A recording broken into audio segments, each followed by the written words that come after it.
Welcome to Power Politics, where we prepare you for your next political conversation. I'm Jeronimo Cortina, political science professor at the University of Houston. And I'm Brandon Rottinghaus, also a political science professor here at the University of Houston. Thanks for hanging out and talking politics with us.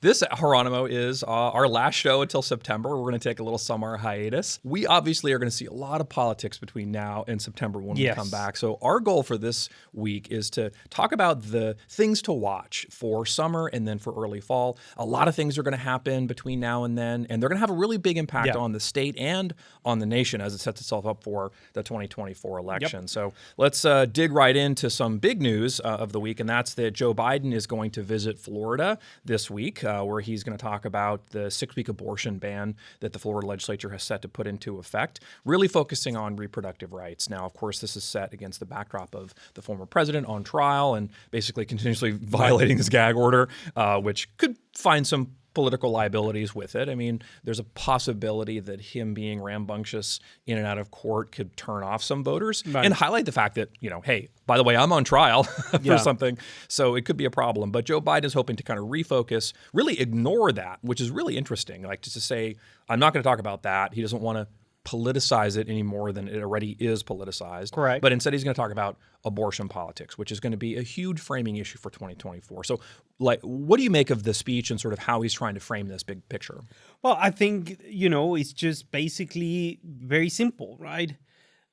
It's not, or the main argument is this is not a state level issue. Yeah. This is about women and reproductive rights, and this is about women making decisions about, you know, their pregnancies, about their bodies, right? So it's framing the issue in a pretty narrow sense.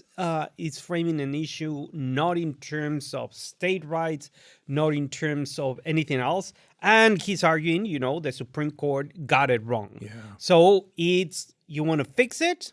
This is an issue that matters to you. It's bread and butter issue. Yeah. It's, you know, individual level issue. People can relate to it. Yeah. And that's it. And especially given that, you know, abortion nowadays, you know, vast majority or big majority of the country supports abortion, right? Yeah. And in terms of how needs to be filtered down is, well, I mean, if you don't agree with abortion, don't have it, right? Yeah. But your preferences, given if they're, you know, religious or whatever it is, cannot be imposed on other people. Yeah. So very interesting in terms of how he's framing the issue. I think you're right. It's a very winnable issue. It's a very simple issue at its core, right? And I think it's a sellable one for a lot of voters. I don't know if the Democrats are going to win Florida. In presidential elections, it's close. It's like a Republican +4 the last couple cycles. But in the 22 cycle, Ron DeSantis and Marco Rubio win big, right, by almost 20 points. So Florida's not necessarily in play. But as you say, that's not the point, right? This is not a Florida issue. This is a national issue. He's just using this as a kind of opportunity to prime the base. But it's more than just that. So in the 2 years after Roe was reversed, the number of red and blue states that have put abortion-related topics on the ballot has increased. So in every time, it's been the case that it's won. California, Kentucky, Maine, Kansas, right? Notable swing states, conservative states, abortion has been a motivator. The other thing is that this is an issue that really does prime younger voters. So especially younger voters who are Democratic leaning and who generally want abortion to be more legal than it is a winner for Democrats. So it's a smart play for them. And I think it'll pay off long run, but that's something obviously they're going to have to kind of continue to prime as things go. Let's switch and talk a little bit about Texas before we talk about the big picture of kind of what to watch. Representative Tony Gonzales got into some trouble this week, publicly calling some of his colleagues in the House scumbags. Right. Why? Why? Well, I mean, he was talking about the bill or the aid to Ukraine, Israel, and the Pacific region, right, to Taiwan. Yeah. Just arguing that, you know, some of these people did not vote for it. Yeah. And that's just... According to him, they are just scumbags for not supporting this thing and putting, their partisan or the ideology before the national security of the country. Right. So it's a political argument that gets pretty nasty, but it's also to some degree personal, right? Because some members have chosen to back Brandon Herrera, who is Tony Gonzales' opponent. So Ralph Norman is planning to endorse Herrera. Eli Crane said he's going to back Herrera. And then Eric Burleson also said that he's going to back Tony Gonzales' opponent.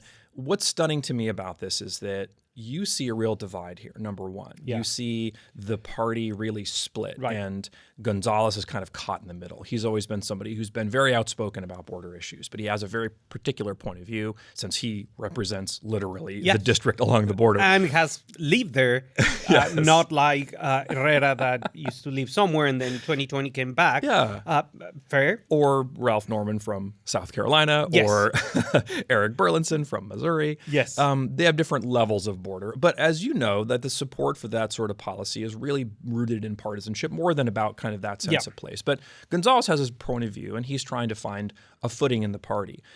That is found success among some, so that he does have support from the speaker, right? The Speaker Johnson was in San Antonio this week. He had raised a bunch of money for Gonzales. So that divide is pretty clear. But what's stunning to me the most is that we have here a period where Gonzales was the future of the Republican Party. He's a conservative Hispanic in a place where the Republicans want to do better among that coalition, right? That to me is strange, because now you have this position where he's seen as a rhino, somebody who's like an apostasy to the party. What happened? That was 2021, I know. Jeronimo. And now we're like literally 3 years later, and he's a pariah among some in the quarter. Good luck. I mean, because I think that the Republican Party is misreading 1,000, 11,000%, right? The Latino electorate, right?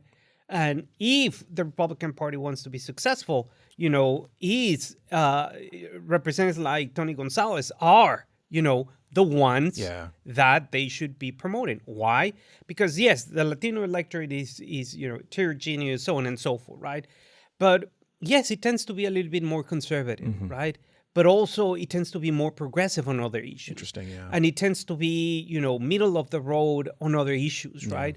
So I think that Tony Gonzales brings that, I would say, combination of issues and knows how to navigate. And, not like President Ford, he knows how to shuckle the tamal, right? You can eat it effectively. Exactly. Without making a mess or a fool himself. So the fact that he's being outflanked, I think that eventually, and I'm not talking about this election, I'm talking about the future of the Republican Party, especially in Texas, It's a great point, is going to have a significant impact in terms of, the Latino electorate, not 100% on, abiding by these very, very hard right positions that may be like, wait, what? It's a great point.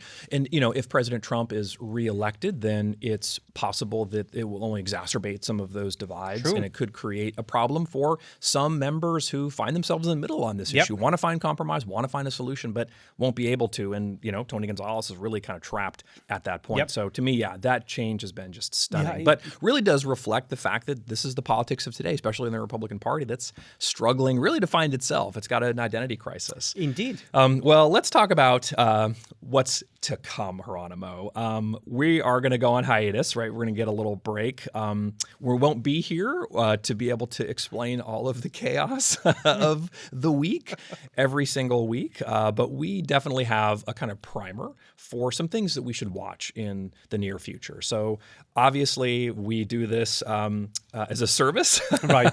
We hope to be useful, and that's at least partially what we can try to be. And the first is that the nation and the state has to vote again. So we've got a lot of things that are coming up. We've got special elections that have to be voted on in addition to kind of local races of import. We also have races that will dictate the appraisal districts in big counties. If you live in a big county, over 75,000 people in Texas, you're going to be voting for these individuals who will represent you on this appraisal board. We can talk a little bit about that. But basically, the bottom line is vote.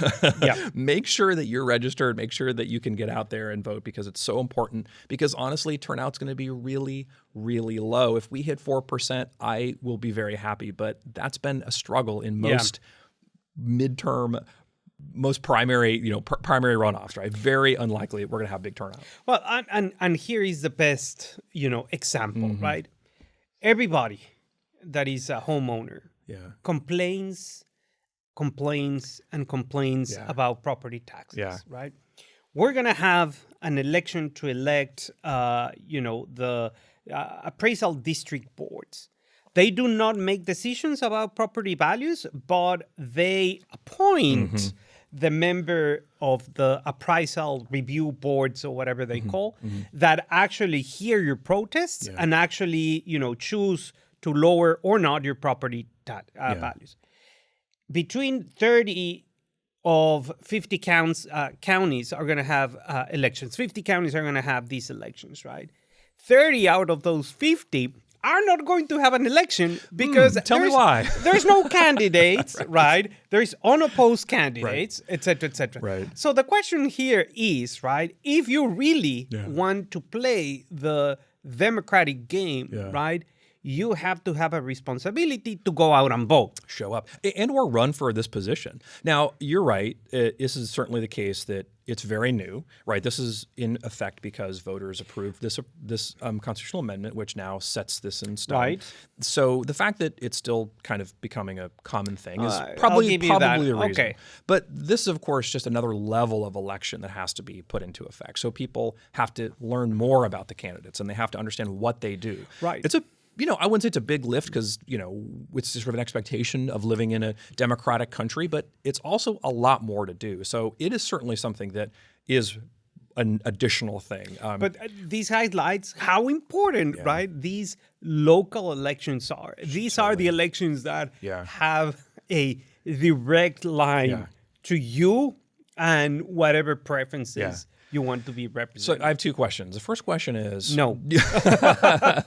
Actually, you maybe have anticipated it. Okay. As you anticipated what I was going to wear today. Yeah, I mean, and they chose there to you go. follow me. One question is, do you think this will really make this process more democratic so people feel more involved? The second question is, do you think that it will change in the future in that this is the first election, right? So these people serve for like a short term. Right. And then in the future, it switches to a 2-year term, where a 4-year term, rather, where they have it done in even number years. So it'll be in a midterm year where it's a little more, turnout. Turnout will be a little bit higher, and it's not an odd election, summer election, which always has low turnout. So do you think those things are true? Do you think that is, again, that we will see people feel like they're more represented? And number two, do you think that we'll see more involvement in this from voters? Well, yes and no. And yes and no because, hopefully, right, these, election and these positions are not going to become uber polarized in terms of ideological issues, right? They sort of are, though, right? The parties have chosen to, to generate these candidates, and there's going to be a partisan atmosphere to it, even though they're not partisan elected. Right. But my point is, thinking as a public administrator, right? Yeah. Just imagine that you're the county judge, right? And you have made all your budget projections, right? And then you increase your property taxes, which are, pretty well regulated, right? By the state, but also, within the counties. And suddenly you get a bunch of members of these appraisal district board that suddenly said, like, well, you know what? I don't like property taxes, so I'm going to decrease them by 50%, right? That would leave, right, a hole, it's a budget budget hole. It could kind of like carve it off, right? Like just little by little, you're whittling it away. Yeah. Okay. So, for the future in terms of providing services, that people now want more services, but do not necessarily need to pay, is challenging. So this brings to the point is like, oh, wow. Yes, this is an important democratic process. And I totally agree that we should have these type of elections. But then is like, when do we need to stop, electing this thing and, actually having this representative democracy where the people that we elect are going to represent us. But again, it's this issue of political polarization that, I don't know. That's to be seen, right? I mean, and there has been debate about this, right? Some of the members have voted against it, especially Democrats, that it's just going to become a kind of another partisan battle, right? And it very well could in some counties. But there are also counties like Harris County that are pretty blue, so it's going to be a question about turnout, right? And do people vote to the bottom of the ballot, right? Are you looking for these races specifically? They're going to be at the very choose bottom. them. And that's the real question. So we'll find out, right? That's something to think about, enough. right? That's what we're here for. The other thing to think about is that we're having a lot of voting in addition to that, right? There's a runoff on May 4th for Senator Whitmar's old seat. This is Senate District 15. Jarvis Johnson, who's a member of the Texas House, is running against Molly Cook, who is a local activist and emergency room nurse. That should be a pretty competitive race. There's been some, controversy in that about sort of who's the better Democrat, right? Jarvis Johnson says, I've got more experience. Molly Cook says, you're kind of taking money from the sort of charter school groups and you haven't been as sort of faithful to the Democratic Party line as you should be. That's an interesting race. Some other Democrats, though, are in trouble. For instance, we're looking at House District 146. We've talked about Sean Theory, who's been on the ropes because of her position on LGBTQ issues. She's being challenged by Laura and Ashley Simmons, who got a pretty healthy chunk of the vote. And this could be a race that we see an upset here for the incumbent. So lots going on, right? And obviously, there's a sort of signal here that you're seeing a real sea change in both parties, so that you're seeing the Democrats become more liberal and trying to coalesce around that. Democrats or Republicans more conservative and trying to kind of push that party line. Beyond Harris County, beyond Houston, we're also seeing really important primaries happening across the state, where you've got 8 different House members who were forced into runoffs, including Speaker Dade Phelan. Club for Growth has poured a bunch of money into these ads. You're seeing, though, GOP incumbents trying to push back and say, this is out-of-state money, trying to turn Texas into this sort of, private TikTok billionaire sanctuary. What's going to happen here in terms of that balance of power? I mean, it's an interesting question because we're also seeing in the Senate race, right? Some reports saying that more outside money is flowing the state. So, it's interesting because on the one hand, we are all proud 100% is like, this is the Texas way. But then we put a little asterisk and then we go to the fine print, unless it's money from other states. We'll take it, right? So it's like, to a certain extent, it's like, why allowing interests of out of state? I'm not saying that it's a bad thing or anything like that, but these monies have very clear objectives, both from Republicans and Democrats, right? So it's like, is that good for the overall well-being of the state? I don't know. It's up to you all to decide, but again, it's on both parties, right? And this will be a pretty significant primary season. Again, like we'll be off the air more or less when this happens, and so people are going to have to kind of interpret this as it comes. But I think almost no matter what happens, you're going to see a very conservative session in the next cycle. And the fact is that I think the conservatives already won. I mean, they've already pushed a bunch of these challengers into runoff, which is already a pretty successful outcome. That means that they're probably going to take some of these seats. They've already taken enough seats probably to get very close on pushing some things like school vouchers. But it's beyond that now, right? Because now the governor is talking about property taxes, they're talking about the border, and trying to kind of just generally kind of consume that power and use that as a sort of way to sort of leverage the success in the legislature. So let me ask you a question. So, the election is gone, blah, blah, blah, blah, blah. 2025, we start, right? The legislative session, right?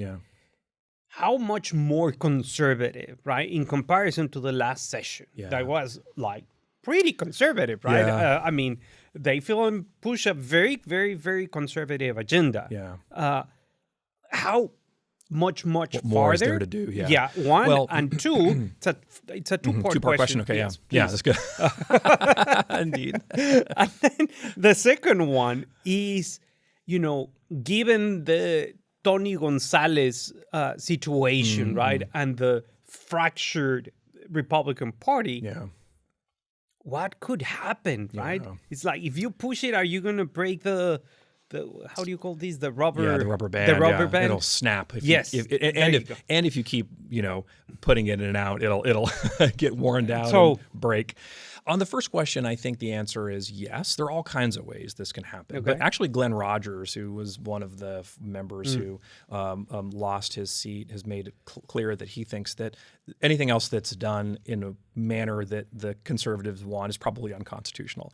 I don't know that that's true because there's lots of things that they can do at the margins here to be able to move that and to be able to prime the base. But for instance, the governor floated the idea of banning people who are transgender from being teachers. I don't know how big an issue this is or if this is an issue at all, but that's something that you could easily imagine as part of a kind of platform that would be acceptable and really kind of welcome for the base.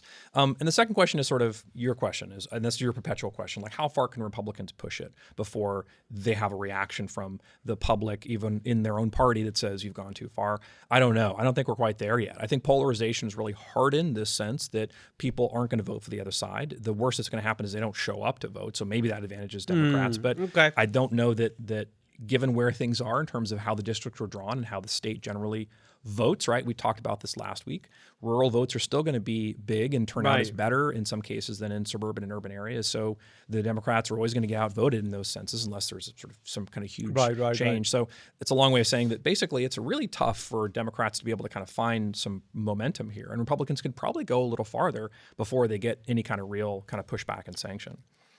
So the other, I think, way this manifests is in the fights about district attorneys. So in a little-known law that was passed, it effectively allows for people to sue their local district attorney if for malfeasance or non-compliance, right? Basically, you're not doing your job, and so we're going to try to take you out of office. Travis County resident is taking advantage of this law this literal week. They're trying to remove progressive district attorney Jose Garza from office. With this law, a state district judge from Comal County has been appointed to represent Texas in this case. Basically, the petition alleges that the misconduct was that the district attorneys indiscriminately filing charges against law enforcement officials has been a battle in Travis County, and is not prosecuting certain kinds of crime like abortion. Now, this is, again, a kind of thing that's going to take place probably in the summer, maybe in the fall. We don't know what the outcome will be, but the fact that it exists and now is being used in this way is pretty dramatic. So talk to me about what you think this means.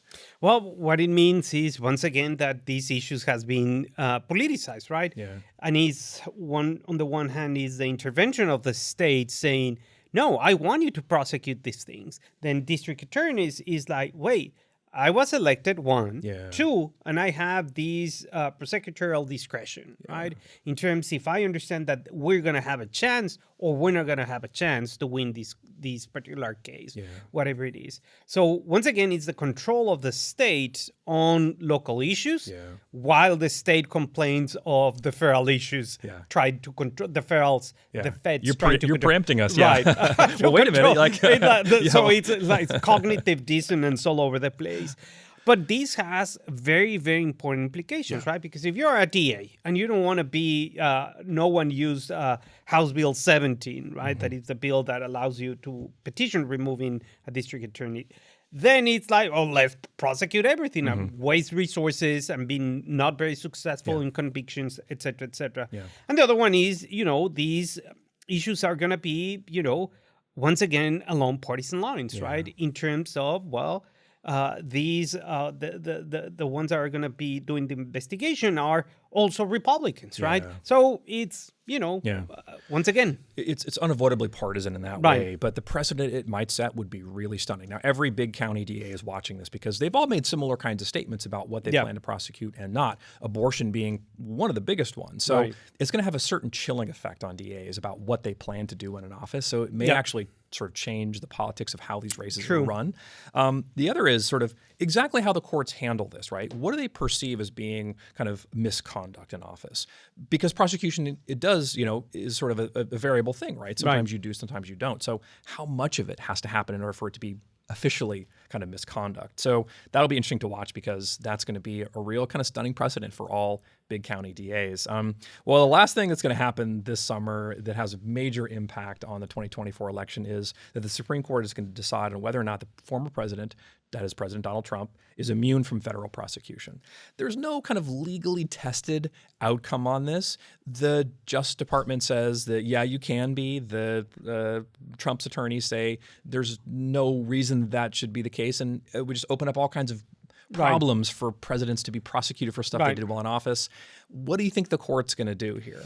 Oof, it's a toughie. It's a tough one, yeah. Yeah, because, if the court goes one way or the other, the court is going to be in flames, right? Yeah. Under attack by progressives or under attack by conservatives. Yeah. So, is there enough evidence? There is some evidence on both sides, right? But it's just going to be, going deep into the constitutional, thoughts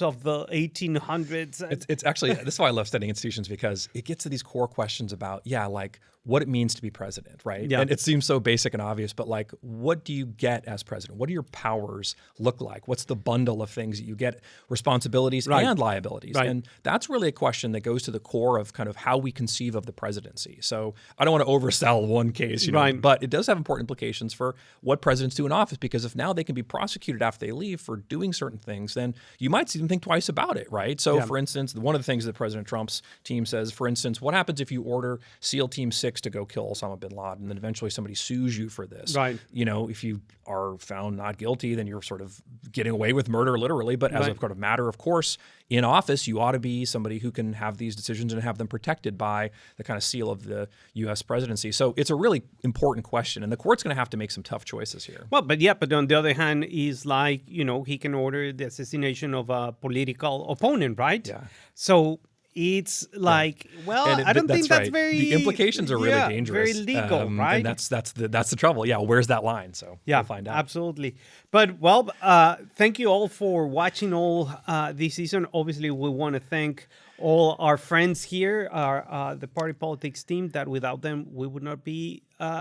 you would not be either listening to us or hearing to us. So thank you to you all, and thank you for being loyal follower. Hey, and thanks to you. It's been a great trip, obviously a fun year, and everybody at Houston Public Media has been fantastic. We'll see everybody in September. I'm Jeronimo Cortina. And I'm Brandon Rottinghaus.